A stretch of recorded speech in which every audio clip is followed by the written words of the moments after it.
Donald ট্রাম্পের বহুল আলোচিত বেইজিং সফরের মাত্র কয়েকদিন পরেই ১৯ মে চীনে পৌঁছেছেন ভ্লাদিমির পুতিন।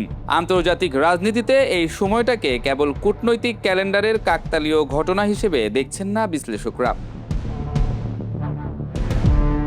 এটিকে ওয়াশিংটনের উদ্দেশ্যে বেইজিংয়ের একটি শক্ত বার্তা হিসেবে দেখা হচ্ছে। ট্রাম্প যখন চীনের সঙ্গে সম্পর্ক পুনর্গঠনের চেষ্টা করছেন, ঠিক তখনই শি জিনপিং তার সবচেয়ে ঘনিষ্ঠ কৌশলগত মিত্র পুতিনকে বেইজিংয়ে আমন্ত্রণ জানাচ্ছেন।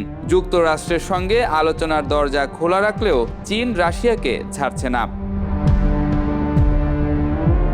এই সফরের সবচেয়ে বড় গুরুত্ব হলো এটি এমন এক সময় হচ্ছে যখন ইউক্রেন যুদ্ধ, ইরান সংকট, তাইওয়ান উত্তেজনা এবং বৈশ্বিক বাণিজ্য যুদ্ধ একসঙ্গে নতুন বিশ্ব রাজনীতির মানচিত্র বদলে দিচ্ছে। পশ্চিমা নিষেধাজ্ঞার চাপে থাকা রাশিয়ার জন্য এখন চীনই সবচেয়ে বড় অর্থনৈতিক লাইফলাইন।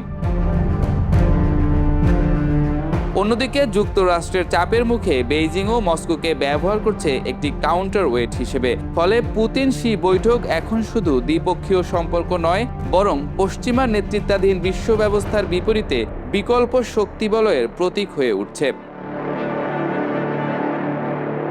সবচেয়ে তাৎপর্যপূর্ণ বিষয় হলো ট্রাম্পের সফরের পরপরেই পুতিনের এই সফর বিশ্বকে একটি স্পষ্ট বার্তা দিচ্ছে। বেইজিং এখন মাল্টি লেয়ার ডিপ্লোমেসি খেলছে। একদিকে ট্রাম্পের সঙ্গে বৈঠক করে উত্তেজনা কমানোর চেষ্টা, অন্যদিকে পুতিনকে পাশে বসিয়ে দেখানো যে চীন এখনও রাশিয়ার সঙ্গে সম্পর্ক ধরে রেখেছে।